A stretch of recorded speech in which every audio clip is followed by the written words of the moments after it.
Bismillahirrahmanirrahim. Assalamualaikum warahmatullahi wabarakatuh.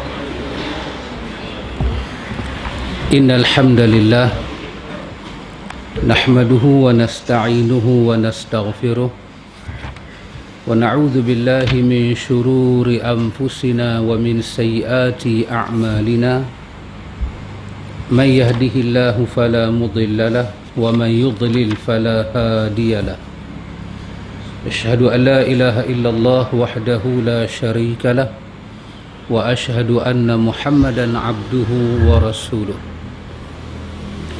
اللهم آت نفسي تقواها وزكيها أنت خير من زكاها أنت وليها ومولاها أما بعد إخوة الإيمان إخوة في الدين أعزكم الله وأحبكم في الله.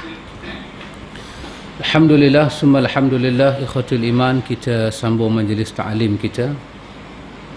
Kita baca Sahih Fiqh Sunnah jilid yang pertama. Muka surat berapa, Pak Mik?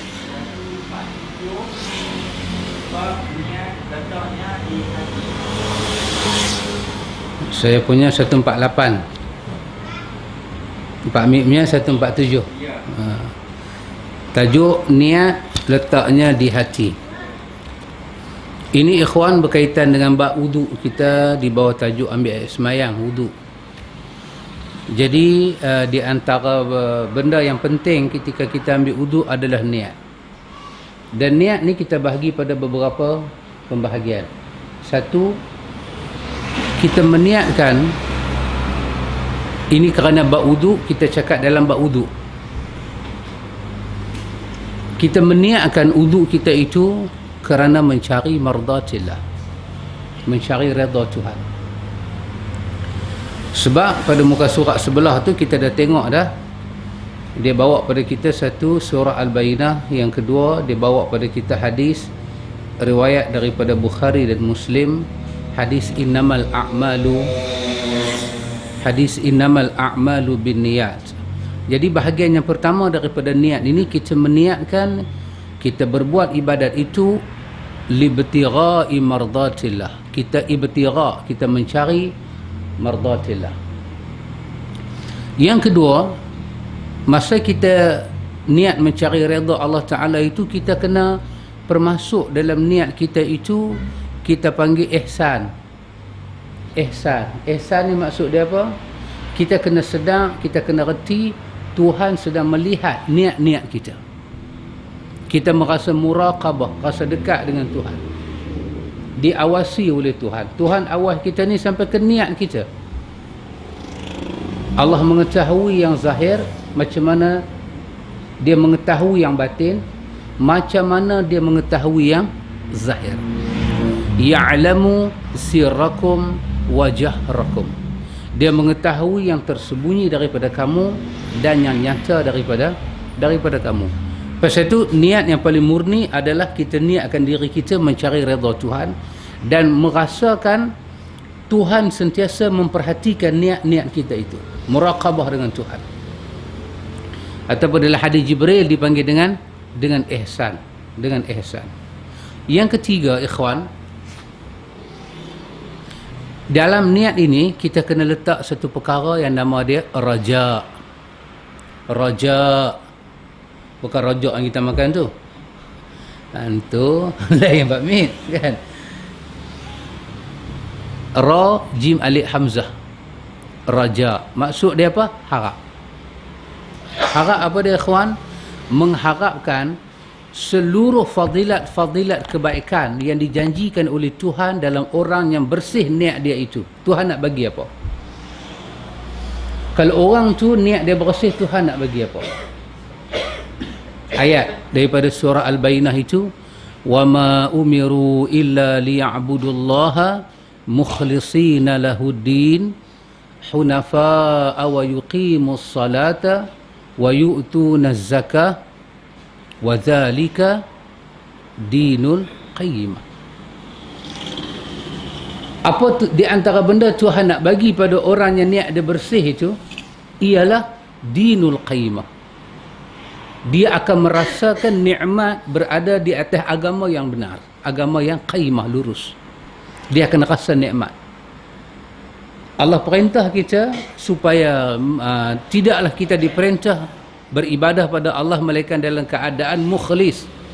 Kita bersih hati untuk Allah. Kemudian Tuhan bagi contoh, mereka sembahyang, mereka zakat. Allah kata wazalika dinul qayyimah, inilah sifat agama yang lurus. Jadi kalau ada orang bengkok dalam niat dalam Islam ni, bermakna dia tidak mendapat nikmat agama yang lurus. Mesti ada harap fadilat itu kita dapat. Dan orang-orang sebelum daripada kita, mereka telah merasakan nikmat yang sebesar itu. Sampailah bab kita kata bab ambil ayat sembahyang ni, apa yang disebut dalam hadis, pahala-pahala dia, kelebihan-kelebihan dia, kita kena ada ihtisab, pengharapan pada Allah, kitalah orang itu. Ini kita kata niat pada bahagian yang pertama. Niat pada bahagian yang kedua ini, inilah yang kita masuk ni. Bila kita berhadapan dengan ayat, kita nak ambil wudu, kita berhadapan dengan ayat, kita nak ambil ayat sembahyang, apa yang kita kena buat? Kita mesti niatkan ayat sembahyang yang kita nak ambil itu kerana Allah, untuk Allah. Tak ada pasal siapa-siapa. Walaupun kita duduk di tengah manusia yang berjuta-juta, manusia yang beramai-ramai orang ni, tapi niat kita ambil ayat sembahyang ni pasal ada kena mengena dengan salat, dan tak diterima salat kalau tidak ada ayat sembahyang. Bersihkan niat kita dan ingat balik ayat sembahyang ni satu daripada syariat dan ibadah yang disukai oleh Allah. Dan ingat balik apa itu makna ibadah. Baru ni kita belajar kan makna ibadah di Dewan Ustaz Ali, kita belajar apa makna ibadah. Ibadah ialah ismun jami', perkataan yang menghimpunkan kecintaan Tuhan dan redha Tuhan untuk perkataan dan perbuatan yang zahir dan yang batin. Ibadah apa dia? Ibadah adalah semua benda yang melibatkan perkataan, perbuatan, zahir ataupun batin, yang nampak ataupun tak nampak, yang tersembunyi ataupun yang nyata. Yang perkataan dan perbuatan itu mendatangkan cinta Tuhan, yuhibbullah wa yardahu, yang mendatangkan cinta Allah dan redha Allah. Maka satu daripada perbuatan yang mendatangkan redha Allah ialah ambil ayat sembahyang. Maka kita kena ingat balik, kita dijadikan oleh Allah untuk beribadah. Dan apa itu ibadah? Dan sekarang bila mengambil ayat sembahyang, kita berurusan dengan satu daripada ibadah yang Tuhan nak. Ingat balik ayat Quran, ya ayyuhalladzina amanu idza qumtum ila salah faghtasilu wujuhakum. Mukmin, bila kamu bangkit nak salat, kamu kena basuh muka kamu, tangan kamu, sapu kepala kamu dan kaki kamu. Ini perbuatan ini akan mendatangkan hubbullah, redha Tuhan, mahabbah Tuhan pada kita, mendatangkan cinta Tuhan dan redha Tuhan pada kita. Dan kena ingat, kita dijadikan oleh Allah untuk beribadah, untuk tunduk pada Tuhan. Maka bila kita masuk dalam ibadah, Tuhan nak niatnya bersih, dan Tuhan nak perbuatan kita itu mencontohi Nabi SAW. Maka bila kita duduk depan ambil ayat sembahyang, ikhwan, semua tu kita cuba ingat dalam kepala kita. Baik, tengok, niat letaknya di hati. Syekhul Islam Ibn Taymiyah, dia bubuh nota kaki itu 233, itu maksudnya rujukan. Kalau kita nak tengok, Ibn Taymiyah kata dalam kitab asai dia, itu di bawah Majmu' Ar-Rasail Al-Kubra, boleh tengok di situ. Imam Ibn Taymiyah berkata, niat letaknya di hati, bukan di lisan. Niat letaknya di hati, bukan di lisan. Berdasarkan kesepakatan para ulama kaum muslimin, hal ini mencangkup seluruh ibadah seperti taharah, salat, zakat, puasa, haji, pembebasan budak, jihad dan lain sebagainya. Syekhul Islam Ibn Taymiyah kata niat letaknya di hati, bukan di lidah. Bila kita ambil ayat sembahyang, kita duduk depan ayat, depan qolah, depan 4 ayat, dia tak ada kena mengena dengan urusan mulut kita. Niat seluruhnya adalah ingat di hati. Niat di hati. Itu yang Allah perintahkan. Tuhan tak perintahkan kita sebut apa yang kita ingat di hati, di mulut. Tuhan tak perintah. Tuhan perintahkan di hati kita itu mesti ada hubungan dengan dia. Itu yang Tuhan perintah. Itu yang ada dalam ayat wa ma umiru illa liya'budullah mukhlishina lahuddin. Itu yang ada dalam hadis innamal a'malu binniyat wa innamal likulli imri'in ma nawa. Itu yang ada dalam hadis itu. Bila kita duduk depan ayat nak ambil ayat sembahyang, tak ada kena mengena dengan mulut kita, tak ada kena mengena. Bukan saja wuduk, dia kata seluruh ibadah macam tu, seperti taharah berkenaan dengan wuduk, mandi, semua ni, sembahyang, zakat, puasa, haji, merdeka budak, jihad dan sebagainya. Atau satu orang nak pergi jihad, simpanlah niat dia kerana Allah. Tak payahlah dia bila nak lawan dengan musuh, dia duk bagi tahu pada orang, aku main perang ni kerana Allah. Tak payah, simpan dalam hati. Dalam hadis Muslim, innallaha la yanzuru ila suwarikum walakin yanzur ila qulubikum wa a'malikum. Dalam hadis Muslim, Allah tak melihat kepada rupa parah kamu. Allah melihat kepada hati kamu dan amal kamu. Pada hati kita dan amal kita. Hati kita ikhlas untuk Tuhan dan amal kita itu muafakat dengan syariat, mencontohi Rasulullah sallallahu alaihi wasallam. Kata Imam Ibn Taymiyah, tidak disyariatkan mengeraskannya dan mengulang-ulangnya. Mulut tak payah duk pergi sebut apa yang dalam hati dan tak payah duk ulang-ulang. Bahkan siapa sahaja yang membiasakan hal itu, maka ia harus diberi pelajaran dan diberi hukuman setelah memberitahukan padanya. Ini berat sikit ya. Imam Ibn Taymiyah kata, kalau kita tengok orang duk ulang-ulang sebut, ni saja aku ambil wuduk kerana Allah, dia kita perlu beri pelajaran. Pelajaran tu bukan makna sedekah dia.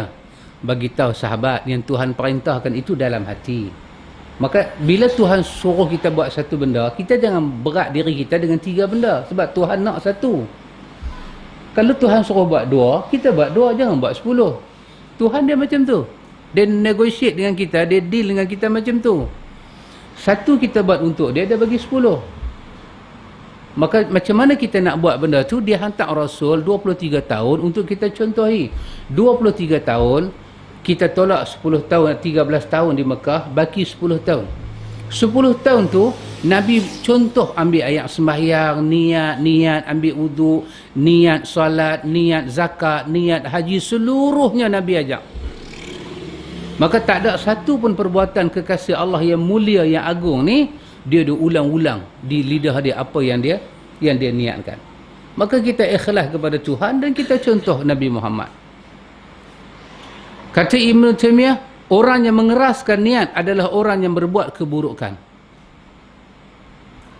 Jika dia meyakini sebagai ajaran agama dan beribadah kepada Allah dengan melafazkan niat tersebut, maka dia telah berbuat bid'ah.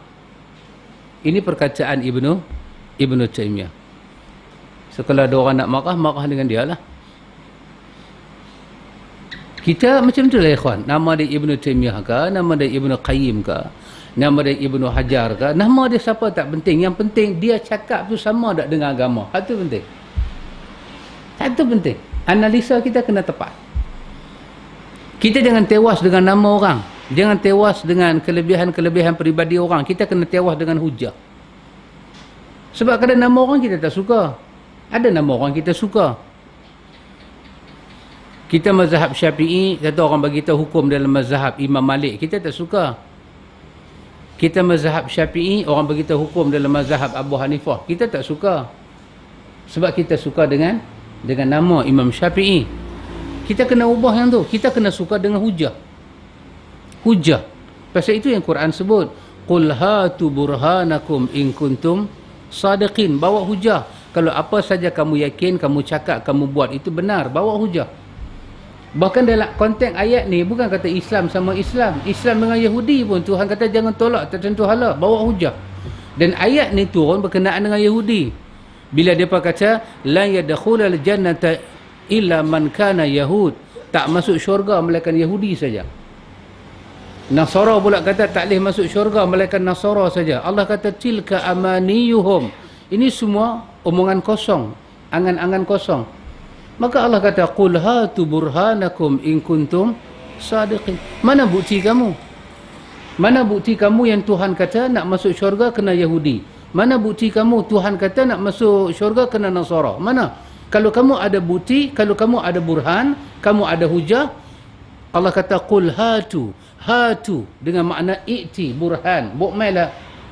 Sebut ayat mana Tuhan sebut lagu tu. Sebaliknya Tuhan kata bala, bahkan syarat nak masuk syurga itu man aslama wajhahu lillah. Tak kiralah dia siapa pun. Syarat masuk syurga adalah orang yang menyerahkan dirinya kepada wajah Tuhan. Wa huwa muhsin, dan dia melakukan kebaikan seperti orang yang telah melakukan kebaikan, iaitu Nabi Muhammad. Falahu ajruhu 'inda rabbih, maka berjalanlah pahala dari sisi Tuhan dia. Wala khaufun 'alaihim wala hum yahzanun, maka dia tak perlu takut, dia tak perlu bimbang. Kalau dia ikhlas pada Tuhan dan dia ikut Nabi Muhammad, dialah ahli syurga. Kerana pada kita, bila kita belajar ni, nama orang tak penting. Nama ustaz tak penting, nama tuan guru tak penting, dia belajar mana tak penting, dia main mana tak penting. Yang penting dia cakap tu apa. Jangan kita terpesona. Takat kereta pesona tu dah cukup dah Pak Amir. Yang tu mempesonakan kita. Lain jangan terpesona. Guru saya makan 4 hari, tak makan 20 hari. Jangan terpesona.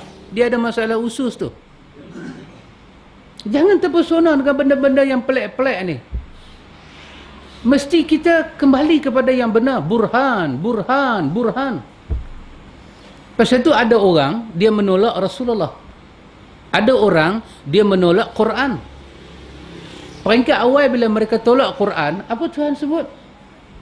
Allah kata, wa in kuntum fi raibim mimma nazzalna ala abdina fa'tu bi suratin min mithlih wad'u syuhada'akum min dunillah in kuntum sadiqin.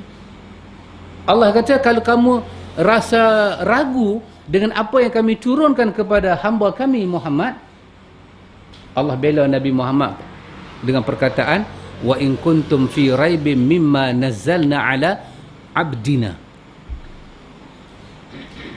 Allah tak kata abdi, Allah kata abdina, hamba kami.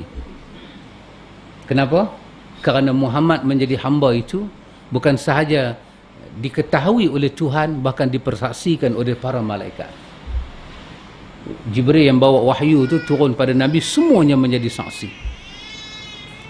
Sifat kehambaan itu ada pada Muhammad. Sifat ikhlas, tawaduk, jujur, tak kecoh. Orang yang paling bersih jiwa dan raga dia ada pada diri Muhammad. Kalau kamu ragu dengan apa yang kami turunkan, bukan tolak, ragu saja, ragu saja. Kamu ragu dengan apa yang kami turunkan kepada hamba kami, Allah kata fa'tu bi suratin min mithlih. Allah kata buatlah satu surah yang sama macam Quran. Hang tak percaya dengan Quran, hang pergi buat macam Quran dan hang tengok, hang ikut dia. Ada tak dalam buku dan kitab hang buat tu rahmah, hudan, syifa, ada tak? Hang tengok. Dia boleh jadi tak kitab yang sempurna, yang lengkap, yang kami redha? Boleh jadi tak lagu tu? Hang tengok, hang buat. Wad'u syuhada'akum. Allah kata, bukan kata hang buat seorang-seorang. Hang mintalah tolong sebanyak mana orang hang nak minta tolong di kalangan jin dan manusia. In kuntum sadiqin, kalau kau benar. Fa illam tafa'alu wa lan tafa'alu. Kalau kau tak boleh buat, sesungguhnya kau tak akan mampu buat, kata Allah. Fattaqun nar. Semangat tak mau ikut Nabi Muhammad itu patut membawa kamu takut kepada neraka. Dia main apa? Ghairah. Tak mau ikut Nabi Muhammad tu. Dia main ghairah, nak petikai Nabi Muhammad. Ghairah tu patut menyebabkan kamu takut kepada neraka. Kerana neraka tidak dimasuk, melainkan uiddat lil kafir. Neraka itu akan dimasuki oleh orang kafir, dan neraka itu akan disimpan di dalamnya batu-batu dan orang-orang yang kafir. Jadi kerana itu, ikhwan, bila kita belajar Nabi ambil sembahyang macam mana, Nabi beruduk macam mana, kita tak jumpa satu hadis pun yang sahih menceritakan bila Nabi ambil sembahyang, Nabi diulang sebut nawaitu rafa'al hadathil asghar. Kita tak jumpa. Maka kita kata yang paling sempurna ambil uduk, jangan kita buat itu semua kerana tempat niat ada di hati. Dan kalau ada orang nak buat, kita kata itu hak asasi manusia. Kerana Malaysia ini adalah demokrasi. Sabah pun beberapa hari lagi nak pilihan raya kan, demokrasi. Sarawak, Sabah pula. Saja saya bagi silat nak tengok peka tak kepada Tapi kita kata satu benda, apa yang sifat Quran kata, carilah kesempurnaan dan kepuasan beribadah kepada Allah dengan jalan Nabi Muhammad. Allah akan bagi pada kita, seperti kata Abdullah bin Mas'ud, laqad kufitum, Allah akan bagi kamu rasa cukup, lega dan puas. Itu Tuhan tak akan bagi pada orang yang beribadah menyelisih Nabi. Dia tak akan rasa puas, lega dia tak akan dapat. Dia akan dibalak dengan was-was. Dia akan dibalak dengan tak puas, dan dia tak akan rasa halawah, kemanisan. Takarub diri kepada Allah mesti pakai jalan Nabi Muhammad. Dan kita kata seperti mana Quran kata kepada orang-orang yang tak mau ikut Nabi Muhammad. Quran kata apa? Panggillah kawan-kawan kamu dan ciptalah jalan yang baru. Sesungguhnya kamu tak akan dapat kepuasan. Puas tak akan dapat. Pasal apa ikhwan? Pasal ibadat Nabi buat ni bukan Nabi reka daripada Tuhan. Ayat sembahyang, basuh muka dulu, basuh tangan, lepas tu sapu kepala, basuh kaki, basuh tangan pula sampai siku, tak basuh sampai kita punya lengan naik ke atas, kaki pula basuh sampai mata kaki, tak naik sampai lutut. Kalau nak kira orang Arab dapat ayak lah, pakai ayak tu per habis. Lebih baik disyariatkan mandi sehari 5 kali, lebih lega daripada ambil air sembahyang. Orang Arab dengan ayak ni sikit. Tapi Nabi buat itu semua ikhwan. Kenapa? Kerana wahyu ilahi, bukan Nabi pereka agama. Nabi tidak reka agama. Quran beritahu dalam surah An-Najm macam tu. Maka kerana itu Imam Ibn Taymiyah kata, kerana Nabi SAW dan para sahabat tidak pernah mengucap niat secara mutlak, dan tak pernah diriwayatkan daripada mereka tentang hal itu. Jika perkara ini disyariatkan, pastilah Allah Subhanahu wa taala telah menjelaskan melalui lisan Rasulnya. Apatah lagi tidak ada keperluan untuk melafazkan niat, kerana Allah telah Maha mengetahui. Ini diulang oleh Imam Ibn Qayyim dalam Zadul Ma'ad. Kalau disyariatkan Tuhan nak bagi pahala Isra, Rasulullah lah pemberitahuan dia. Pasal itu Nabi Muhammad ni kita panggil Nabi. Nabi daripada perkataan Naba. Kita ada surah An-Naba kan? Amma yatasaalun. Surah tu kita panggil surah Naba. Apa Nabi? Nabi daripada perkataan Naba. Naba maksudnya apa? Berita. An-Naba, surah yang membawa berita. Berita. An-Naba, surah An-Naba. Dia plural. An-Naba bermakna berita-berita yang banyak. Nak cerita di situ. Nabi merujuk kepada si pembawa berita. Maka Nabi Muhammad itu Nabi, dipanggil Nabiullah, Nabi Allah. Dia pembawa berita daripada sisi Allah. Kalau Allah suka dengan satu benda, Nabilah si pembawa berita itu. Kalau Allah benci dengan satu benda, Nabilah si pembawa berita itu. Maka Rasul, pembawa risalah, diberi pada mereka kitab. Kemungkinan seorang Nabi itu Allah hanya bagi wahyu, tapi tak bagi kitab. Dia saja tahu dengan Tuhan. Tapi Rasul, bukan saja dia tahu daripada sisi Tuhan, diberi kepada dia kitab. Zabur, Taurat, Injil, Suhuf, sampailah Al-Furqan diberi kepada Nabi kita Muhammad. Maka betul lah Imam Ibn Taymiyah kata, kalau ada sesuatu yang bersifat urusan ibadah, maka Allah akan jelaskan di atas lisan Nabi. Kan kita baca baru ni hadis. Kalau sahabat semua masih ingat lagi, kita baca Riyadhus Salihin, hadis Bak Haji kan. Hadis yang pertama tu kita baca, hadis yang kedua kan. Yang Nabi kata, wa iza amartukum bi syai'in fastata'tu. Nabi kata, bila aku perintah kamu dengan satu benda, apa Nabi kata? Aku nak kamu buat sedapatnya mungkin. Wa idza nahaitukum an syai', bila aku cegah kamu dari satu benda, aku nak kamu tinggalkan. Itu dia. Itulah sifat kita ikhwan. Maka dalam bab niat ni kita belajar, Nabi kata bila aku suruh kamu dengan satu benda, aku nak kamu buat sedapat mungkin. Dalam bab niat ni apa yang Nabi nak kita? Nabi perintah kita niatkan kerana Allah, dan cara beribadat itu mengikut Nabi. Apa yang kita kena buat? Kita kena buat sedapat mungkin. Usahakan itu sedapat mungkin. Yang Nabi tak suruh apa-apa, kita hindarkan. Kita jangan buat. Baik, itu kata Imam Ibn Taymiyah, niat letaknya di hati.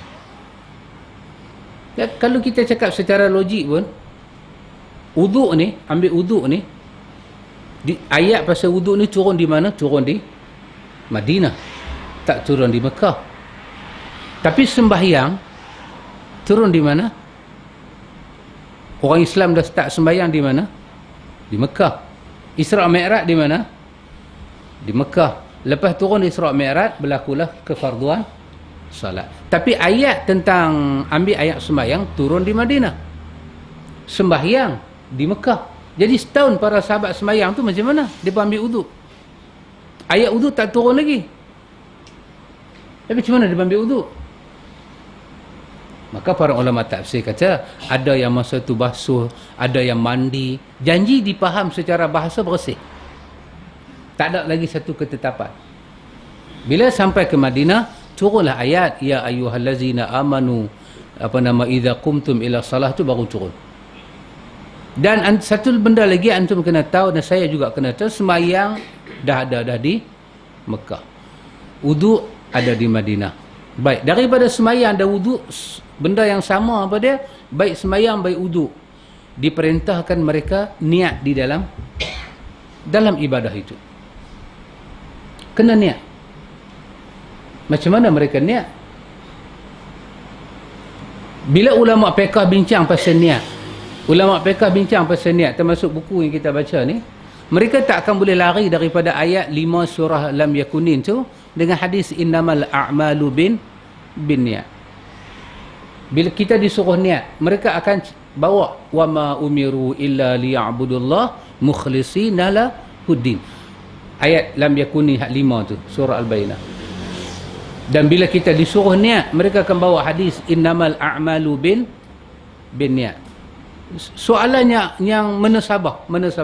Surah Al-Bayyinah turun di mana? Turun di Madinah. Hadis innamal a'malu bin niat keluar di mana? Keluar di Madinah. Sedangkan para ulama fiqh bila berbincang pasal niat, inilah ayatnya, inilah hadisnya. Sedangkan ayat yang para ulama fiqh berbincang tu dua-dua turun di Madinah. Tetapi semua kita tahu sembahyang telah ada di Mekah. Maknanya ketika sahabat sembahyang di Mekah, ayat ni tak ada lagi, hadis ni tak ada lagi. Sedangkan dalam perbahasan fiqh, dalil kepada niat hadis ni dengan ayat ni lah, turunnya di Madinah. Maka timbul satu soalan, yang Nabi sembahyang setahun di Mekah tu pakai ayat apa, pakai hadis apa? Sedangkan ayat dan hadis ni di Madinah, cerita dia bukan di Mekah. Maka bagaimana Nabi niat setahun di Mekah? Bagaimana Nabi niat setahun di Mekah itu? Nabi salat macam mana? Wuduk macam mana? Bila dah ada wuduk, bila dah ada salat, tentulah ada wuduk. Cuma anggota-anggota wuduk itu disyariatkan di Madinah. Tapi perintah wuduk itu telah ada dengan makna membersih. Mungkin para sahabat mandi, tentulah mereka diperintah bersih, tentu kena ada niat. Maka setahun tu apa niat mereka? Sedangkan ayat pasal niat tak ada, hadis pasal niat pun tak ada lagi. Baca, cari tak jumpa. Tu para ulama hadis kata Nabi tak payah hajam. Kenapa? Kerana niat ni benda yang paling senang, semua orang tahu. Tak payah buka satu bab yang khusus. Cuma diberi penjelasan, niat itu kerana Allah, niat itu kerana Allah. Yang manusia tak tahu tu kerana Allah, bukan manusia tak tahu niat, dia tak tahu kerana Allah. Sebab niat kita suka shampoo 2 in 1. Di samping kita pergi makan macam orang, kita lah, bukan orang perempuan, kita pun sama juga kan. Di samping kita pergi makan kenduri, kita juga pakai baju baru. Pasal apa kita pergi kenduri tak pakai baju lama? Pasal apa pergi kenduri dia nak berkeluar Segala peria, labu ci, labu kondok semua nak bubuh, nak sangkut tak muka pergi kenuri. Kadang-kadang pakai baju raya pergi kenuri. Pasal kita 2 in 1. Pertama, kita nak tunai hajat tuan kenuri, kita makan kenuri. Yang kedua, kita ni juga model. Kita nak pakai baju yang baru. 2 in 1. Bila agama datang, agama bukan melarang kita pakai baju. Agama bukan larang kita tunjuk baju baru ke orang. Agama ajak kita niatkan pakaian itu kerana Allah. Yang tu nya orang tak tahu. Bukan orang tak tahu niat. Semua orang tahu niat. Semua orang tahu niat. Cuma orang tak tahu meniatkan itu untuk Allah. Sebab orang tak nampak kelebihan dia. Kerana itu kita pakai dengan hujah-hujah Imam Ibn Taymiyah ni. Bukan pasal nama dia Ibn Taymiyah. Sebab dia bercakap itu hujah. Baik. Faedah. Beberapa faedah. Syekhul Islam Ibn Taymiyah rahimahullahu ta'ala berkata, seandainya dia menyatakan dengan lisannya sesuatu yang bertentangan dengan apa yang diniatkan dalam hati, maka yang menjadi patukan adalah apa yang diniatkan, bukan apa yang diucap. Ibn Taymiyah kata kalau dia duduk depan ayat semayang, dia niat ambil ayat semayang, tapi mulut dia tak sebut ambil ayat semayang. Yang agama nak bacanya di hati dia, bukan di mulut dia. Agama nak baca di hati, bukan di mulut. Maka sahlah niat dia. Dia ambil ayat semayang, dia sebut dengan mulut saja, aku tengok televisyen. Orang kata apa ni? Ni ambil ayat semayang bukan tengok TV. Ya, sah wuduk dia. Agama baca di hati dia, bukan di lisan dia. Sebab agama kata dia kena meniatkan untuk Allah di hati dia.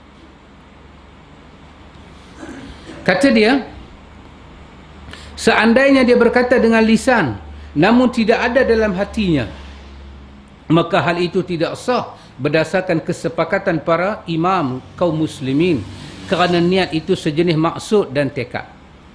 Kalau dia sebut di mulut dia, dia ambil ayat semayang, tapi dalam hati dia tak ingat ambil ayat semayang, tetap tidak sah. Mungkin orang mengiktiraf, tapi tak sah. Wuduk dia tak sah, semayang dia tak sah. Sebab agama nak baca apa yang ada dalam hati dia.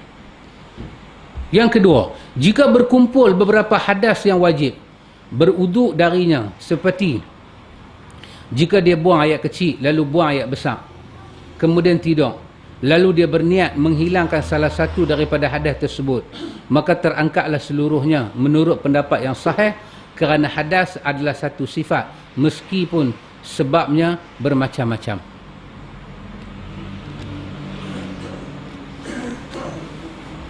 Untuk kita satu orang dia ambil ayat semayang, dia ambil ayat semayang tu pasal dia nak baca Quran. Masalah dia niatlah hati dia. Dia kata sahaja aku ambil semayang lah. Aku ambil semayang ni nak baca Quran. Aku ambil semayang ni nak baca Quran. Ataupun dia ingat hati dia, aku ambil semayang ni aku nak semayang. Aku ambil wuduk ni aku nak semayang. Tiba-tiba dia tak jadi semayang, dia pergi baca Quran. Sedangkan dia niatkan wuduk tu untuk sembahyang. Dia niatkan wuduk tu untuk baca Quran. Dia niat wuduk untuk baca Quran. Masa dia duduk depan ayat tu, dia duduk ingat hati dia, saja aku ambil wuduk nak baca Quran. Tiba-tiba dia pergi sembahyang, bukan dia baca Quran. Ibnu Taymiyah kata semua tu tak jadi hal. Semua tu tak jadi hal. Kawan tu pergi kencing. Aku ambil wuduk, angkat adas daripada kencing. Pergi buang ayat besar. Aku ambil wuduk nak menghilangkan hadas. Pasal apa? Pasal aku buang ayat besar. Ibnu Taymiyah kata semua tu tak jadi hal. Semua tu tak jadi hal. Hang niatlah. Hang niatlah nak baca Quran, tapi hang tak baca Quran, hampir sembahyang, sah wuduk tu. Sah wuduk tu. Sebab yang dimaksudkan dengan niat ini menunaikan perintah Allah. Kerana Allah. Dan sifat-sifat wuduk tu mengikut cara Nabi Muhammad. Dia kata sah. Benda tu tidak jadi hal. Tak perlulah kita niat wuduk tu nak sebut sebab apa kita wuduk, sebab apa kita tak payah, dia kata. Sebaliknya orang yang berwuduk berniat menghilangkan hadas secara mutlak, guna keluar daripada khilaf para ulama mengenainya. Apakah satu bentuk niat bisa mengganti seluruh bentuk niatnya lain sehingga cukup satu niat sahaja? Bentuk-bentuk niat tersebut ialah seorang berniat untuk menghilangkan satu hadas, berniat taharah yang wajib baginya, berniat taharah untuk sesuatu yang disunatkan baginya, atau berniat memperbaharui uduk yang disunatkan baginya. Ambil uduk, niatkan uduk itu kerana Allah. Tak payahlah kita pandangan-pandangan begitu banyak. Kita tak layanlah sangat pandangan-pandangan yang tak ada dalil ni. Biarlah pandangan itu sebagai satu pandangan saja. Kadang-kadang kerana kita tak tahu asas, pandangan-pandangan yang mai pada kita ni, dia telah menyebabkan kita beragama dengan pandangan orang. Dan kita tak tahu prinsip agama tu macam mana. Kita tak tahu. Agama ajak kita niat kerana Allah. Kemudian kita ambil pandangan orang. Orang kata kalau kita nak niat baca Quran, kita nak ambil wuduk baca Quran, niatlah wuduk itu untuk baca Quran. Dapat pahala lain. Kita layan benda tu semua. Kita layan. Sehingga kan kita jadi susah. Satu hari kita ambil wuduk dengan niat baca Quran, lepas tu kita nak sembahyang, kita duk ingat, bolehkah aku nak kena ambil wuduk lain? Kita nak memperbaharui wuduk, jadi masalah kepada kita. Nak kena niat lain kah? Ataupun jas baharu wuduk lagu tu kah? Kita sampai tak faham apa yang agama arah pada kita. Kita sampai tak faham. Pasal apa? Kita layan pandangan-pandangan yang begitu banyak kita layan. Sampai sifat agama yang asas tu jadi hilang. Apa satu bila kita mengaji fikih sunnah ni ikhwan, kita mengaji pada asas dia. Asas macam mana hadis datang. Asas macam mana ayat Quran. Kemudian dibahas macam mana. Kita tahu anak tangga tu kita naik 2 ke 3 ke 4 ke kita nampak. Okey, selesai bab niat. Dia masuk rukun-rukun wuduk. Dia kalau ada orang duduk sebelah kita duduk nawaitu rafa'al hadasil asghar, fikir kat dia. Tu hak dia, bukan hak kita pun. Cuma Ibnu Taimiyah kata bagilah pelajaran pada dia. Kata sahabat, Nabi ajak niat tu di hati. Orang Wahabi. Oh, sengap. Dia kata lagu tu kita sengap, terus saya kata apa? Assalamualaikum sahabat. Pilah. Orang marah lah ni kan, dia suka marah dia. Kena bagi makan telur ketam. Baik. Rukun-rukun uduk iaitu hal-hal yang mana hakikat uduk tersusun darinya. Bila salah satu rukun ditinggalkan, maka batallah wuduknya dan tidak dinilai sah menurut syariat. Rukun bermakna penyambung-penyambung. Rukun. Bila penyambung tu tak ada, maka satu bangunan itu dia akan relai. Tak panggil bangunan. Bila kata rukun wuduk, rukun bermakna setiap benda itu dialah yang menyebabkan sifat wuduk itu jadi sempurna. Bila tak ada dia, wuduk jadi tak sempurna. Maka agama tak mengiktiraf itu sebagai wuduk. Macam satu orang dia basuh muka, dia basuh tangan, dia sapu kepala, tapi dia tangguh basuh kaki. Maka agama tak iktiraf itu wuduk. Maka dia tak boleh pergi sembahyang lagi lah. Dan dia tak boleh buat lah benda-benda apa yang dia boleh buat dengan wuduk. Dia tak boleh lah. Dia tak boleh buat, tertahan lah. Walaupun dah ada basuh muka, dah ada basuh tangan, dah ada sapu kepala, tapi kaki dia tak basuh, dia tangguh. Maka kerana yang last tu tak mai, pelengkap tu tak mai, maka satu gambaran itu tak wujud. Tak wujudlah gambaran itu. Baik, satu dia kata, rukun wuduk, mencuci seluruh muka. Mencuci seluruh wajah. Kita kata basuh kan, bahasa kita basuh. Wajah adalah sesuatu yang nampak pada saat berhadapan. Batasnya adalah dari tempat tumbuhnya rambut bahagian atas dahi hingga bahagian paling bawah janggut atau dagu. Itu kawasan muka. Apa yang kita tengok nampak muka. Ikut bentuk muka orang macam mana. Kalau dia gemuk, muka dia besar ke, ikut apa yang kita nampak. Apa yang kita nampak dari kanan ke kiri, daripada atas ke bawah, kita nampak tu muka dia. Belakang-belakang telinga taklah kita nampak cuma telinga. Ini semua dipanggil wajhun, kawasan muka. Ini kawasan muka. Tengok sisi, bila kita tengok sisi dia, kita kata saya nampak muka dia. Itulah yang kita iktiraf sebagai muka. Mencuci wajah merupakan salah satu rukun wuduk. Artinya tidak sah wuduk tanpa mencuci muka. Dasarnya firman Allah Ta'ala, Ya ayyuhalladzina amanu idza qumtum ila salati faghsilu wujuhakum. Hai orang-orang yang beriman, apabila kamu hendak mengerjakan salat, maka basuhlah mukamu. semua perawi yang meriwayatkan sifat wuduk Nabi SAW menetapkan tentang mencuci wajah, dan para ulama telah sepakat tentang hal itu. Bila semua rawi-rawi hadis bercerita tentang wuduk Nabi, semua menyebut Nabi basuh muka, dan Quran pun menetapkan perkataan ujuh. Ujuh ni perkataan plural daripada wajhun, wajah satu.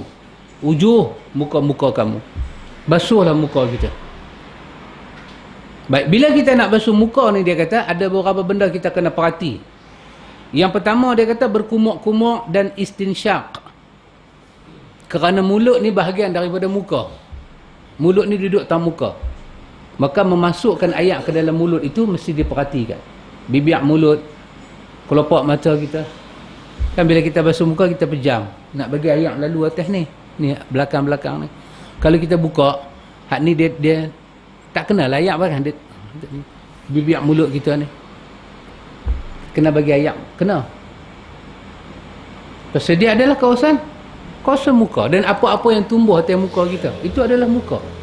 Naik jerawat ke, naik apa ke, yang menasabah kalau kita basuh dia tak mudarat kita, kena basuh. Tapi kalau kita pergi sentuh dia sakit, tak payahlah, pasal dia ada mudarat. La darara wa la dirara. Nabi kita jangan bagi mudarat dan jangan bawa mudarat mai. Jenis mudarat halang. Kita jangan jadi sebab mudarat, dan orang pun tak boleh jadi penyebab mudarat. La darara wala dirara. Tak mau mudarat ni semua tak mau. Lepas itu kalau tangan kita patah, terkeliat ke, kita duk pergi bandage tangan tu, kita jenis manja kan, anak-anak bongsu jenis manja, sakit stay jadi dua kati. Kita nak basuh tangan kita patah, nak basuh tak boleh. Agama kata la darara wala dirara. Jangan bagi mudarat. Punya nak basuh tu tambah lagi sakit. Tak. La yukallifullahu nafsan illa wus'aha. Laha ma kasabat. Quran kata kepada kita, Tuhan tak bagi beban pada kita melainkan apa yang kita mampu saja. Mampu, takat yang kita mampu. Tangan kita tak sampai nak basuh, nak minta pertolongan orang. Minta pertolongan orang tu dia keluar daripada kemampuan. Yang tu dia masuk bab bonus. Kalau kawan tu bersedia bantu, bonus lah. Tapi kawan tu pun bukan selalu ada, dan tangan kita pun tak mampu nak basuh, basuhlah dekat apa yang mampu dan sembahyanglah. Kata boleh ke? La yukallifullahu nafsan illa wus'aha. Ni ayat Quran. Tapi saya dengar syekh kata tak boleh. Yang tu syekh ni ayat Quran. Yang ni orang duk naik syekh pasal ni ya. Manusia tak boleh beza yang mana ayat Quran, yang mana pandangan orang. Mesti tahu beza. Itu pandangan dia, dia kata kena basuh. Tapi ayat Quran kata apa? La yukallifullahu nafsan illa wus'aha. Kami tak beratkan kepada kamu melainkan apa yang kamu mampu. Fattaqullaha mastata'tum.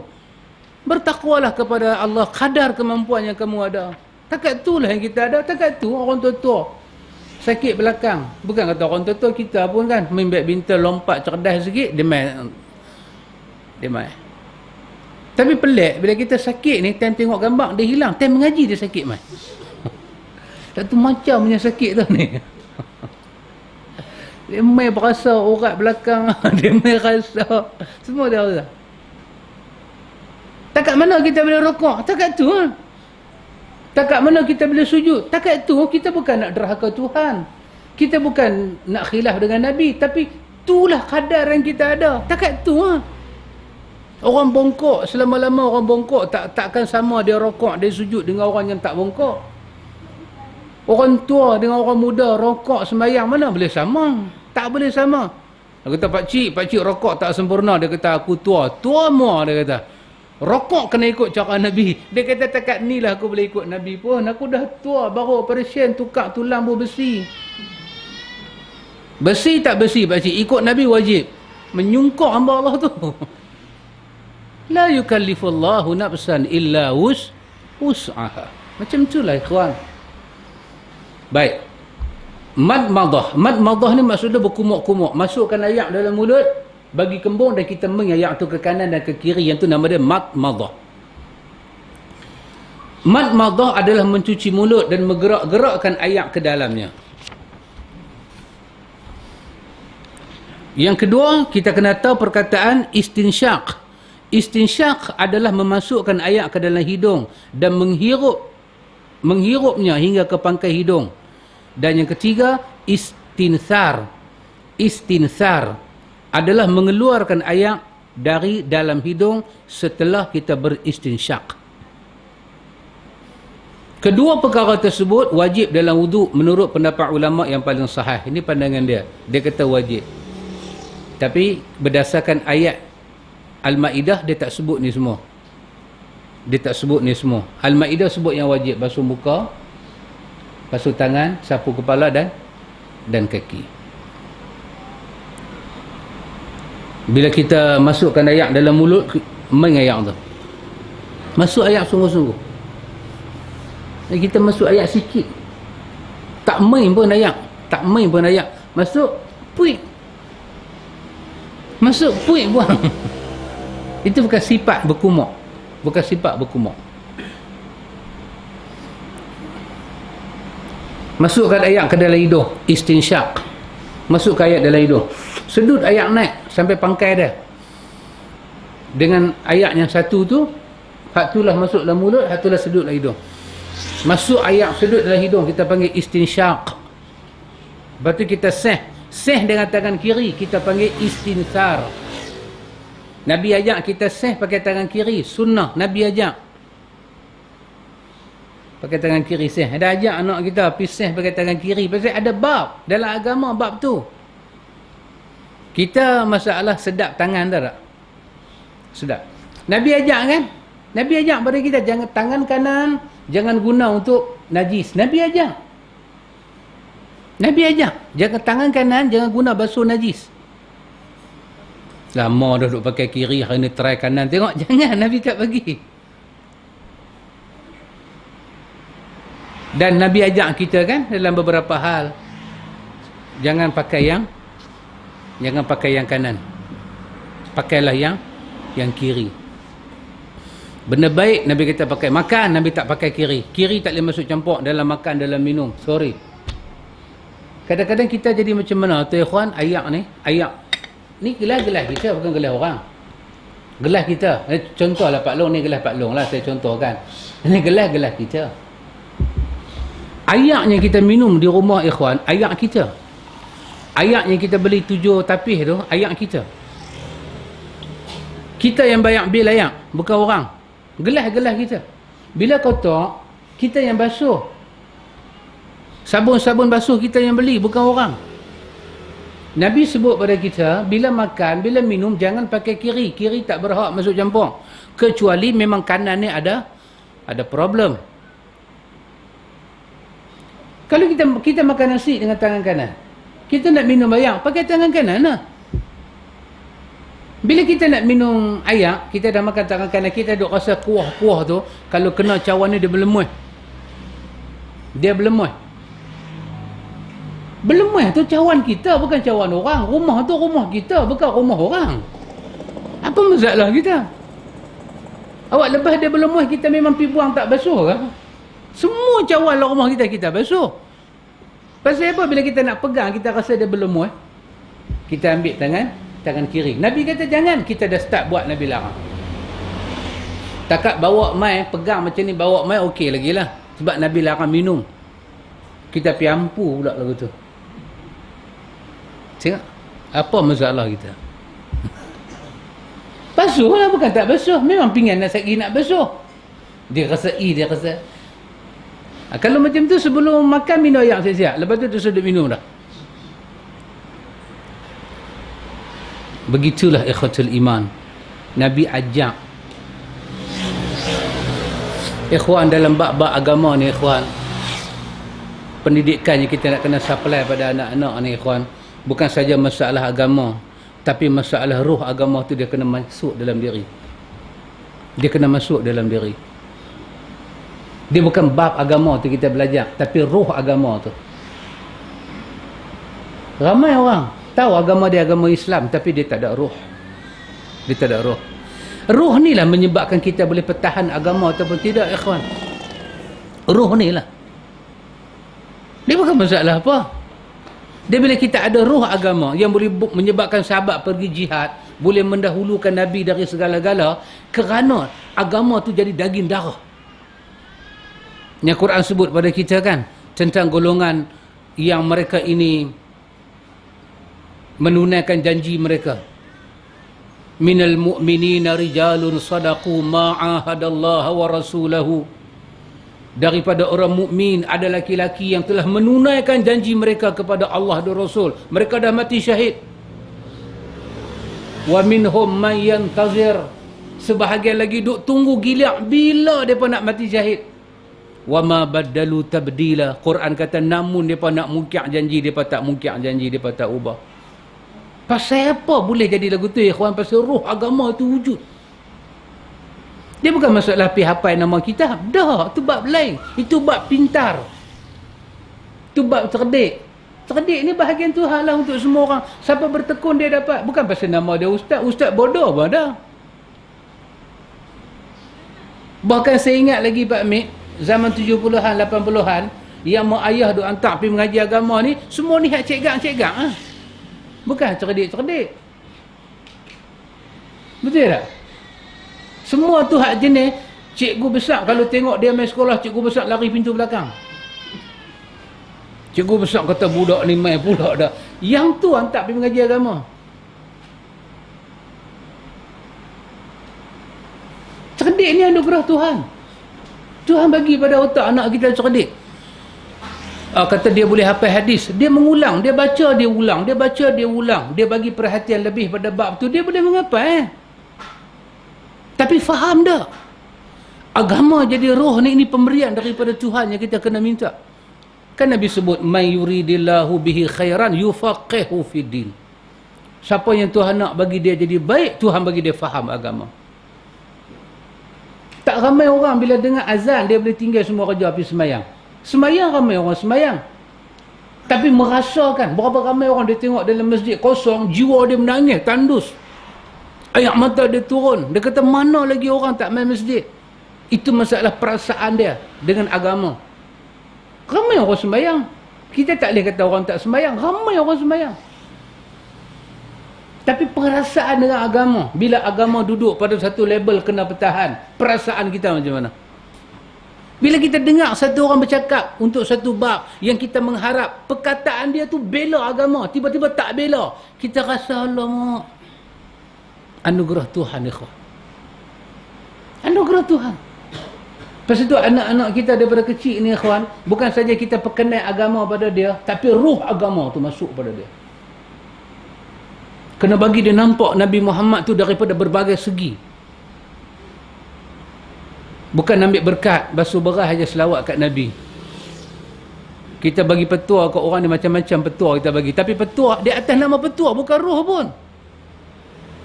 Awak kalau susah-susah baca selawat ni, beritahu siap-siap susah-susah. Awak kalau ada kerja tak lepas baca selawat ni, kita ajak siap-siap kawan tu macam tu. Kita letak batas pada dia. Kita tak didik dia, kita tak torture kepala otak dia. Awak kena ikut Nabi Muhammad susah ataupun senang. Awak kena beriman pada Allah susah ataupun senang. Kalau awak tak beriman pada Allah, Tuhan bubuh kamu dalam kubur. Kamu tahulah nasib kamu tinggi rendah. Kita tak asah dia macam tu. Kalau awak ada hal, kalau awak ada urusan yang tak lepas, bacalah selawat ni. Kita ajak dia jahanam daripada awal. Sebab tu kita kata awak salahkah selawat macam tu? Bukan masalah salah, awak fikirlah sendiri apa yang awak ajak budak tu. Maka anak-anak kita pun semayang dia tak jaga apa, dia tak jaga, bila dia nak main periksa dia rasa tak lepas, dia duduk wirid lah. Dia wirid dengan selawat kita ajak dia, tak tahu lulus. Lepas dia kata ayah, selawat ayah bagi dahsyat juga. Yang dahsyat tu apa? Selawat. Bukan Islam. Tak betul cara begitu, ikhwan. Tak betul, tak betul. Tak ada Nabi ajak sahabat dengan kaedah begitu. Tidak ada, ikhwan. Lepas itu, kita ajak anak kita bila ambil ayat sembahyang, macam mana dia kena niat untuk Allah. Tumpukan hati dia kepada mencari redha Tuhan. Dan kelebihan-kelebihan uduk yang besar tu kena ada. Dan dia kena tahu, manusia yang paling elok uduk dia, manusia yang paling cantik uduk dia, manusia yang paling sempurna uduk dia adalah Nabi SAW. Dan Allah telah menurunkan ayat kepada kita untuk mengikut Nabi. Tak ada manusia dalam dunia ni yang wajib kita ikut kecuali seorang aja. Orang itu adalah Muhammad bin Abdullah sallallahu alaihi wasallam. Lain orang tak wajib kita ikut. Sebutlah ustaz mana pun, tak ada wajib kita ikut dia. Yang wajib kita ikut adalah Nabi. Pasal itu kita jadikan ustaz-ustaz dan ulama ni sebagai platform, sebagai jambatan nak kenal Nabi. Kalau dia bawa kita satu tahap tak kenal Nabi, kita kena tinggal dia. Kita tak dengar banyak benda daripada Nabi tentang dia. Duk dengar semua pandangan dia, tinggal dia. Carilah kepada orang yang boleh ajak kita kenal Nabi. Bawa kita terus pada Nabi. Kerana hidayah Tuhan cuma satu. Hidayah yang diturun pada Nabi dia, bukan pada orang lain. Kata dia, Allah Subhanahu Wa Taala memerintahkan untuk mencuci wajah seperti telah dijelaskan. Sedangkan mulut dan hidung termasuk daripada bahagian wajah. Ini pandangan dia. Kenapa dia sebut tentang madmadah, tentang istinsyak, tentang istinsar, kumur ayak dalam mulut, sedut ayak masuk dalam hidung dan seh, sebab dia kata mulut dengan hidung duk ada di atas muka dan Allah perintah kita basuh muka. Dia kata pasal tu aku cerita benda ni kat hampa, dia kata. Sebab ni semua duk menempel di muka. Manakala ulama lain kata yang wajib, yang benda Allah suruh kita basuh adalah muka.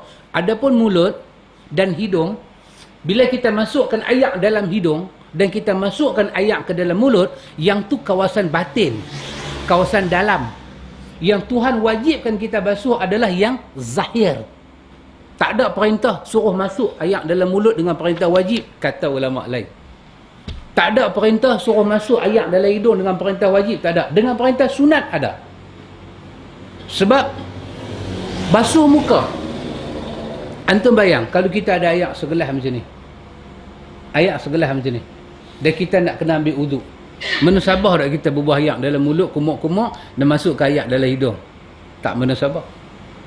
Tapi kita diwajib basuh muka. Maka kata ulama bahagian yang kedua ni, kalau nak kata masuk ayak dalam hidung dan dalam mulut itu sebagai satu perintah sunat, kami setujulah.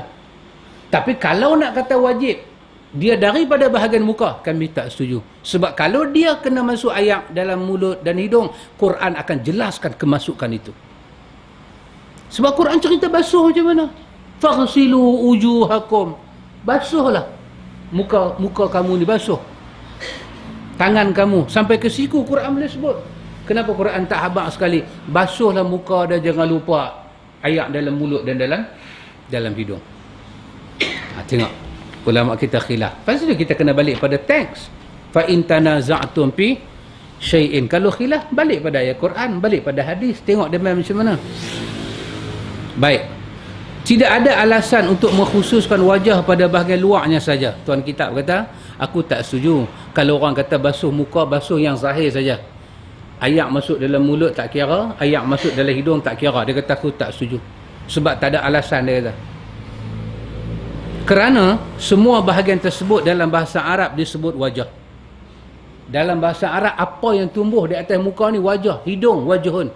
Orang tak kata aku tengok hidung dia, orang kata aku tengok muka dia. Aku tengok muka dia.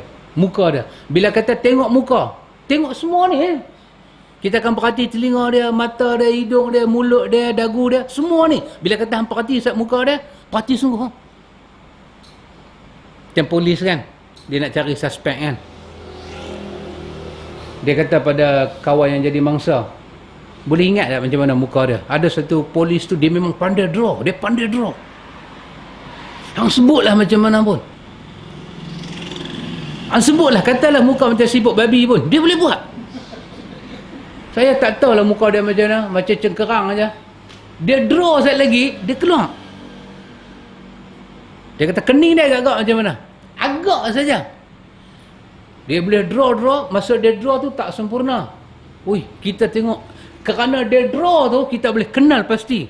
Dia boleh pergi padam balik kening hak panjang tu. Oh, dahsyat. Bila kata tengok muka, tengok semua. Maka dia kata mana boleh hang tolak. Lubang hidung, lubang mulut ni bukan daripada kawasan muka, pandangan dia. Kita dengarlah, kita janganlah taksub, dengarlah apa dia kata. Tapi ada yang menyatakan bahawa mulut dan hidung memiliki nama yang khusus dalam bahasa Arab. Ada orang kata wajhun. Wajhun ni muka. Tapi hidung dan mulut ni dia lain. Dia berlubang.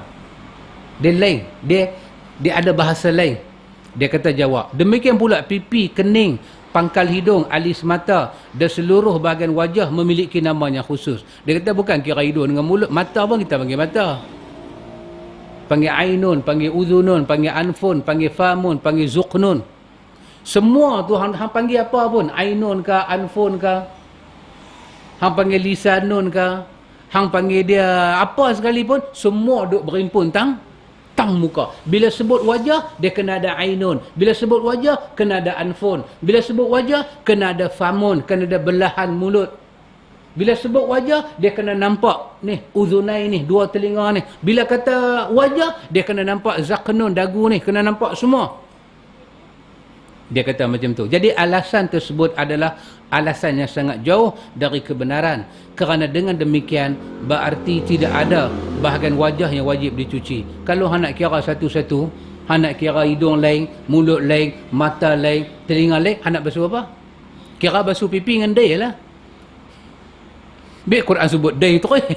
Biar Quran sebut basuh day dengan pipi. Tapi Quran kata wajhun, wujuh, muka. Jadi apa yang duk ada ni basuh. Kita kata betul lah. Tetapi secara bahasa kita kata aku tengok muka hang berdebu, pi basuh muka sikit. Aku tengok muka hang ni berminyak, pi basuh sikit. Kita maksud basuh tu apa? Dia cuci apa yang ada atas muka. Demikianlah. Dia tu pi tonyoh sampai hidung-hidung seh sampai habis hingus. Dia tu pi sampai ongkong semua dia duduk jolok atas lidah basuh. Kita kata apa kat dia? Syekh weh bukan teruk ambil lagu tu. Aku suruh hang basuh muka. Aku suruh hang basuh muka. Demikianlah Quran. Demikian Quran. Quran kata faghsilu wujuhakum. Basuhlah muka yang kamu nak menghadap Tuhan tu. Basuhlah apa yang ada atas muka ni semua kita basuh. Pasal itu Nabi sebut dalam hadis, Nabi masukkan dia daripada hayatul wudu, daripada perhiasan wudu.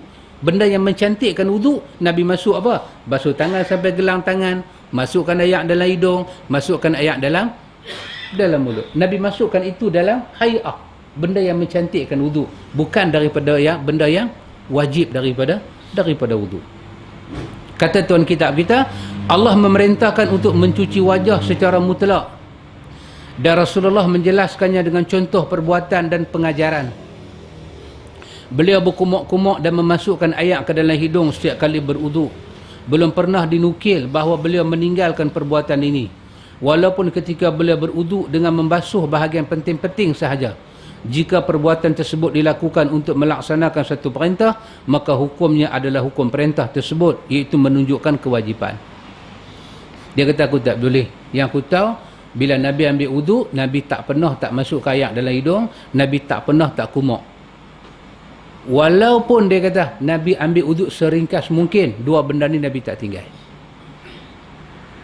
Betul lah, hak dia kata tu betul lah. Cuma lah ni kita duk bincang perkataan wajib tu. Kita tak bantah apa dia kata betul. Bila Nabi berwuduk memang macam tu. Cuma kita duk kata wajib ke sunat. Pada pendirian dia benda tu wajib. Pada pendirian sebahagian ulama hak besar-besar ni, mereka kata sunat. Maka sekurang-kurangnya malam ni kita belajar, kita dapat tahu. Dapat tahu apa? Bila kita basuh muka, masukkan ayak dalam hidung dan dalam mulut, ada ulama kata wajib. Bila kita tengok orang Arab buat, kita jangan terkejut lah pasal kita dah belajar dah. Kita dah belajar dah. Kita kadang-kadang Arab dia tengok kita kan, dia tengok kita basuh muka, kita semua jenis cepat kan. Basuh muka semua, dia tengok kita tak buah ayak dalam hidung, kita tak seh, dia tengok kita tak kumuk, dia duduk tengok kita sampai habis kita basuh kaki. Dia panggil kita, Haji, wudu, khalas dia kata. Jahanam dah wudu ang. Dia ni apa pula? Dia kata, Haji, ni, buang. Kita kata, mai dah, Wahabi mai dah. Bukan Wahabi. Memang ada hadis macam tu. Tapi sekurang-kurangnya kita tak terkejut lah pasal kita belajar malam ni. Oh macam tu cerita dia, macam tu cerita dia. Tak terkejutlah kita. Tapi kalau kita buat, itulah yang paling afdal. Sebab Nabi buat macam tu. Cuma kita tak kata wajib. Penulis kitab kita, dia setuju pandangan yang kata wajib. Sebab pada kita, walaupun Nabi buat benda tu tak tinggal, itu belum jadi satu dalil yang wajib. Dia kena ada dalil lain menunjukkan dia adalah wajib. Kalau benda tu wajib, mesti ada ancaman kalau tinggal. Kalau benda tu dianjurkan, kalau tinggal, Nabi tak ancam. Macam sembahyang sunat 2 rakaat subuh. Nabi buat, tak pernah Nabi tinggal. Walaupun lewat subuh Nabi, Nabi sembahyang tu dulu, baru Nabi sembahyang subuh. Walaupun subuh tu lewat. Nabi kata lebih baik daripada dunia dan seisinya. Tapi kalau ada orang tinggal, Nabi ancam tak? Nabi tak ancam. Nabi tak ancam. Macam tu. Kemudian dia kata perintah istinsyak dan istinsar diriwayatkan secara sahih daripada Nabi SAW. Nabi kata man tawadda'a falyastansir. Nabi kata barang siapa berudu, hendaklah dia beristinsar. Masukkan air dalam hidung. Siapa ambil air semayang, Nabi kata jangan lupa masukkan air dalam hidung, syekh dengan tangan kiri. Lebih-lebih masa bangkit tidur. Nabi kata bila kita tidur, Nabi kata bukan saja setan dia mengikat kita dengan 3 ikat. Kita dah baca ada hadis tu kan. Nabi kata bila kita bangkit daripada tidur, kita sebut nama Allah, kita pergi ambil ayat semayang, dan kita semayang putus ikatan dia. Masa ambil ayat semayang, Nabi bagi ingat. Bangkit daripada tidur, pergi ambil ayat semayang, Nabi bagi ingat. Jangan masukkan tangan kita dalam kolah. Jangan masukkan tangan kita dalam cebok ayat. Pasal Nabi kata, hang tak tahu. Masa hang tidur, tangan tu berjalan pergi mana hang tak tahu. Ambil ayat daripada kolah, basuh di luar.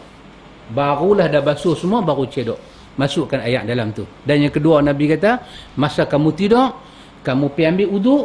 Masa kamu ambil uduk, masukkan ayat dalam hidung. Dan syekh kuat-kuat Nabi kata, kerana pada 2 lubang hidung kamu ada syaitan yang bergantung. Nabi sebut yang tu. Maka, syekh. Dengan tangan kiri. Dengan tangan kiri kita buat. Mungkin dia kata, daripada benda-benda tu semua dia tengok, dia kata jagalah benda ni. Dan tak salah pun dia kata ni. Kita perhati tengok. Pasal tu kita kata walaupun kita baca buku dia, kita tekskan buku dia, tapi kita selalu nak dengar apa orang cakap. Dalil dia cakap.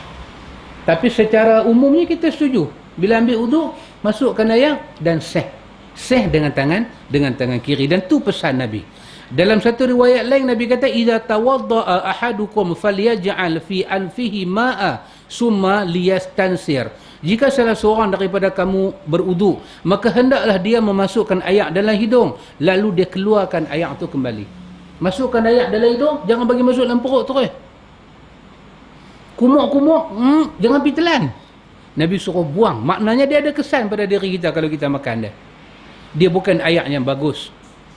Hidung kita duk kena panas, kena habuk, kita sedut termasuk dalam perut. Pasal antara hidung dengan laluan ke perut ni dia ada rongga. Dia ada, kan doktor nanti pemasuk pergi air terus main dalam ni. Kata, teringat Ustaz Jalani tadi Tuan Mudir kata Ustaz Jalani balik rumah dah, keluar awak dah. Alhamdulillah. Semoga Allah sembuhkan dia. Maka Nabi kata siapa yang ambil wuduk, masukkan ayat ke dalam hidung, buang. Nabi kata buang. Falyaj'al fi anfihi ma'a. Masukkan ayat dalam hidung. Nabi kata kemudian liyastansir. Jangan lupa syekh balik. Dalam hadis lain Nabi kata idza tawaddaa ahadukum falyastanshiq. Jika salah seorang dari kamu berwuduk, hendaklah dia masukkan ayat dia ke dalam hidung.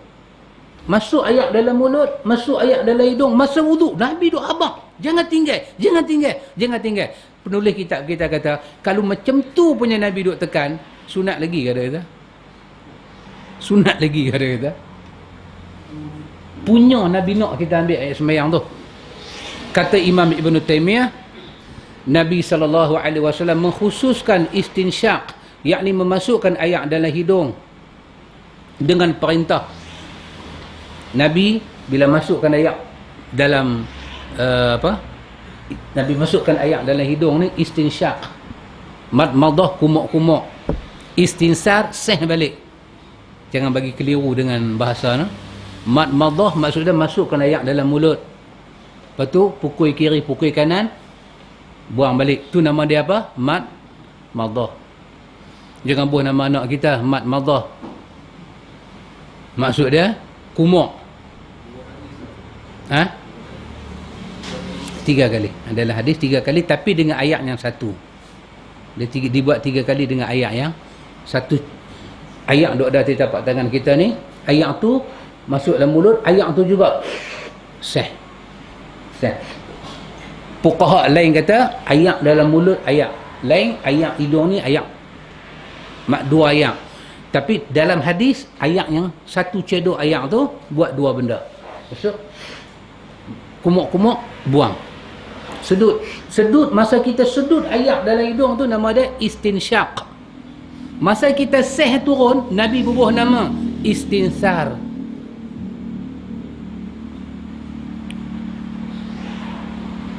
Saya suka bagi penekanan sahabat. Benda yang bahasa yang Nabi pakai tu besar. Ada masuk ayat dalam hidung ni apa ni? Sajalah saya tanya kan. Dengan kegawatan ekonomi dengan bab ni, yang mana besar lagi? Gawat ekonomi lah ikhwan.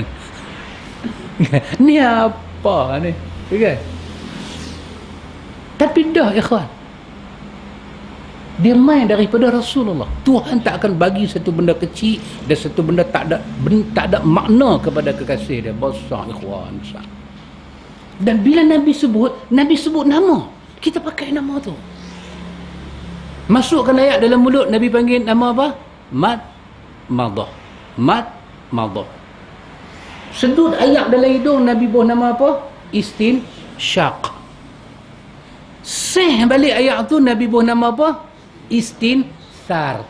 Dengan sa, sa alif ra. Istinsar. Istinsar. Tanpa alif. Istinsar. Sar. Kita panggil. Bahasa kita kata seh lah. Tapi maknanya ada seh yang tak ada makna, ada seh yang ada makna. Kita seh hingui ni, seh hingui pasal sesama, tak ada apa-apa. Tapi kita seh pasal ambil wuduk tu, itu ada nilai. Kita kena habaq pada kawan-kawan kita, anak-anak kita, seh tu bukan seh sebarangan. Seh tu nama dia istinsar. Dia kata apa macam pula ni? Apa sar? Istinsar. Sar ke sur dia kata. Istinsar. Tak, aku nampak satu macamnya kalut nak abang. Kalut lah pasal benda ni Nabi buh nama. Hang besih biasa-biasa hidung penuh dengan ingui. Satu macam, baling ingui lagu tu. Buatlah apa yang nak buat. Dia suka. Tapi masa ambil uduk, Nabi buh nama. Maka Allah, anda tengok Imam Ibn Taymiyah kata apa? Perintah istinsyaq dengan perintah bukannya kerana hidung lebih penting untuk dibersih dari mulut.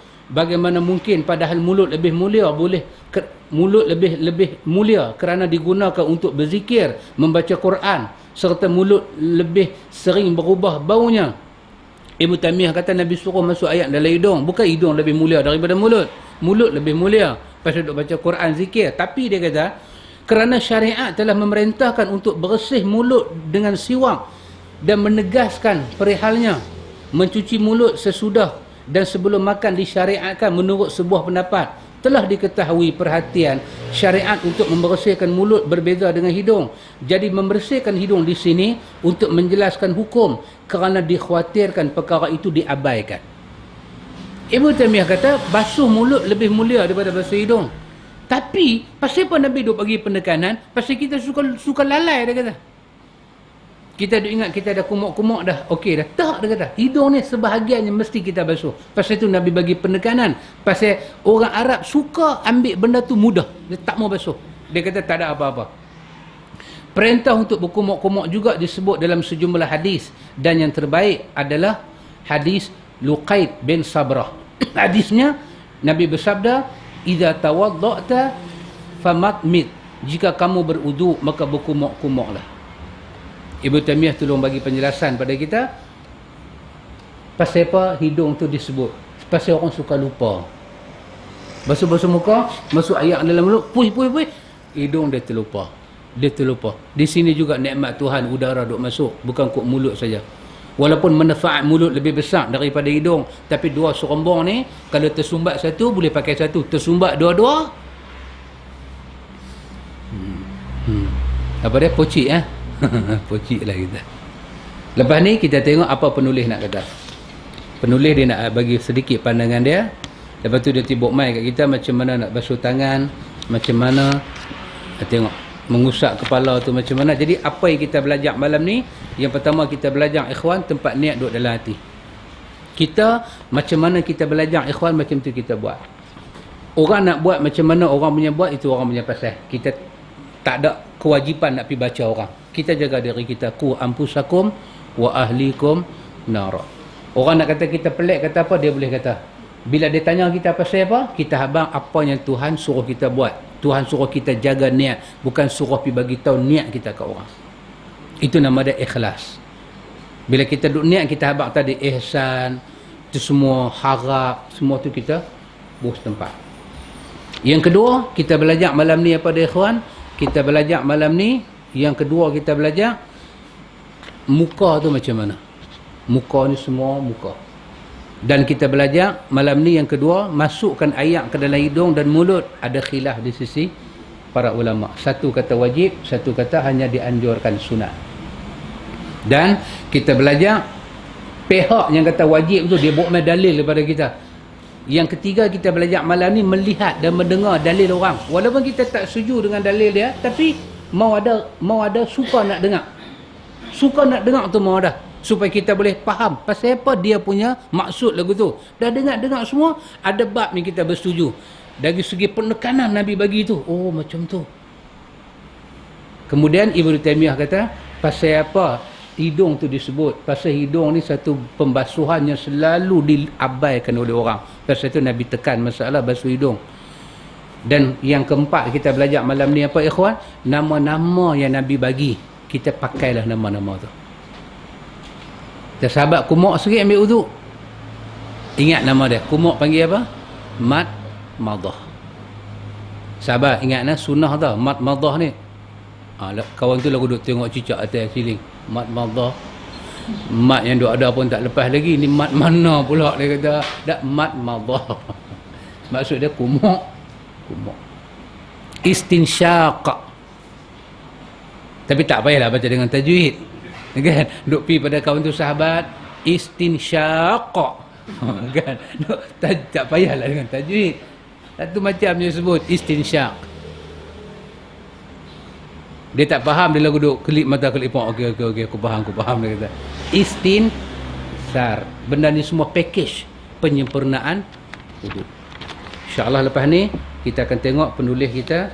Jika ada orang menyatakan dalil-dalil yang mewajibkan kumuk dikatakan sunat, dia nak pertahan pandangan dia.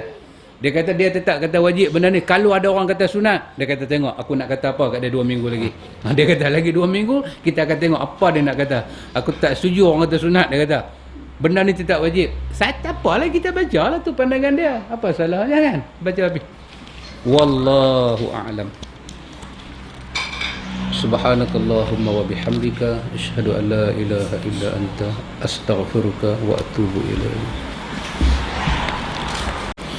Wallahu ta'ala alam, hanya Allah Maha mengetahui. Saya boleh kata mungkin maksud saya mungkinlah, nak kata secara tepat saya pun tak berani. Mungkin kerana dari segi memberi penjelasan kepada makna niat yang disebut oleh yang dipaham dalam mazhab Syafi'i. Yang dipaham dalam mazhab Syafi'i, niat ni qasdu syai' muqtarinan bi fi'li. Ini ditulis dalam semua kitab fiqh. Iaitu qasdu syai', iaitu kita menyengajakan niat qasad kita muqtarinan bi fi'li. Muqtarinan bi fi'li diterjemah dalam bahasa Melayu serentak dengan perbuatan. Jadi satu-satu niat tidak dianggap niat kalau dia berpisah dengan perbuatan. Itu tag itu dia memang wujud dalam fiqh. Tetapi dari segi mengolah tag itu, manusia jadi berpecah-pecah. Akhirnya fuqaha kita mungkin faham, dia kata inilah sebenarnya maksud Imam Syafi'i.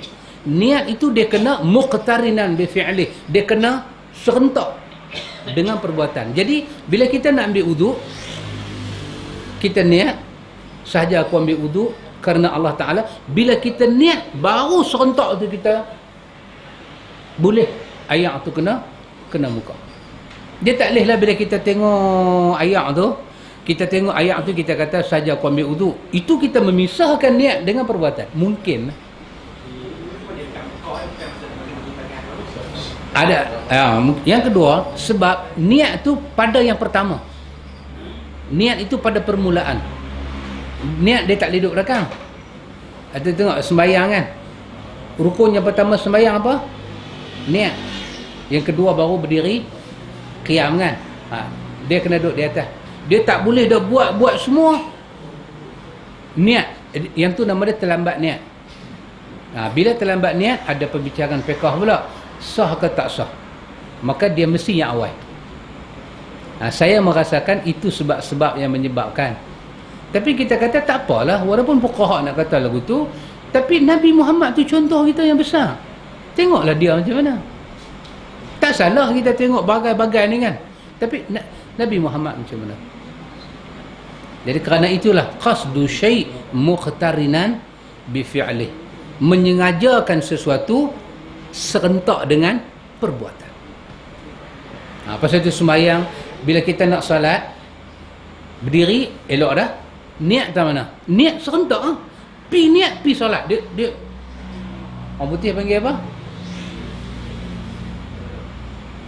Parallel. Dahsyat. Soalan parallel. Betul cikgu? Cikgu senyum. Okay. Pi sekali. Jadi bila mulut kata usalli, get ready. Nak pi sekali ni, nak pi sekali. Mulut kata dia kena Allah, mulut Allah, hati tu duduk mahal. Pasal apa? Qasdu syai' muqtarinan bi fa'lih.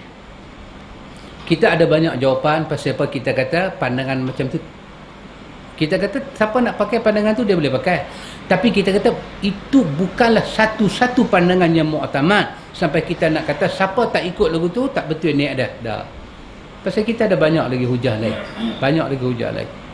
Hujah yang paling besar Nabi. Hujah paling besar ni Nabi. Allahu Akbar. Kan? Bukan ustaz, Nabi. Nabi lah hujah kita paling besar. Nabi buat macam mana? Yang kedua, kita kata dia sembahyang bagi contoh kan, Allahu Akbar. Kalau di situlah kita baru nak niat, kita Allah anugerah akal yang sihat pada kita fikir. Sahabat tengok saya pegang apa? Nah, jangan sebut dalam hati. Sahabat nampak saya pegang apa? Saya sebut gelas. Dalam hati sahabat nampak gelas. Lalu saya nak sebut camca.